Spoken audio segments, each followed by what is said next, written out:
Yes bwana, kikosi cha wananchi Young Africans kitaondoka hapo kesho siku ya Jumamosi Aprili 19 kuelekea Babati mkoa wa Manyara kwa ajili ya mchezo wa ligi kuu soka Tanzania bara wa NBC Premier League dhidi ya Fountain Gate. Young Africans wataondoka kesho kwa SGR hadi Dodoma. Baada ya hapo watatumia usafiri wa barabara kutoka Dodoma hadi Manyara. Mechi ya Fountain Gate dhidi ya Young Africans utachezwa Jumatatu ya Aprili 21 badala ya Jumapili Aprili 20 kama ilivyokuwa kwenye ratiba ya awali. Mchezo utapigwa katika uwanja wa Tanzanite Kwara mkoani Manyara. Na kuelekea mchezo huo Young Africans dhidi ya Fountain Gate, Young Africans watawakosa wachezaji wao watatu wa muhimu katika kikosi chao cha kwanza kuelekea mchezo huo wa NBC Premier League. Na moja wa wachezaji ambao watakosekana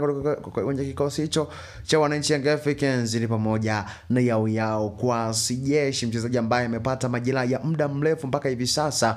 Na moja ya taarifa kutoka kwenye kikosi cha wananchi Dar es Salaam Young Africans kuelekea mchezo huo, wameweza kutaja wachezaji hao watatu ambao wataweza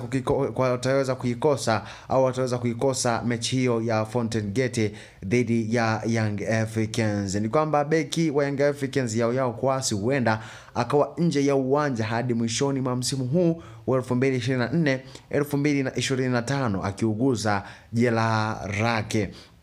Kiungo Pacome Zouzoua atakosa mechi ya Fountain Gate na michezo kadhaa ya Muungano Cup pamoja. Pacome Zouzoua atakuwa nje kwa siku 14. Pacome Zouzoua hata safiri kuelekea Babati Manyara, bali ataungana na kikosi kitakacho kwenda visiwani Zanzibar kwenye Muungano Cup kwa ajili ya uangalizi wa jeraha lake. Ikumbuke kwamba Pacome Zouzoua aliweza kuumia kunako mechi dhidi ya Azam FC ambapo Young Africans waliweza kuibuka na ushindi wa mabao 2-1.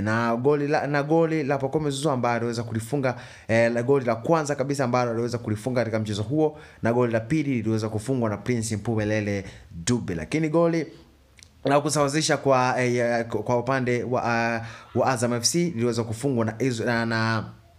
liliweza kufungwa na Mwekena ambaye ni team captain wa kikosi hicho cha Azam FC. Dr. Khalid Aucho pia atawakosa Fountain Gate. Aucho atarejea kwenye michezo mitatu ya mwisho ya Young Africans kwenye ligi kuu soka Tanzania bara dhidi ya Namungo, Tanzania Prisons na Dodoma Jiji.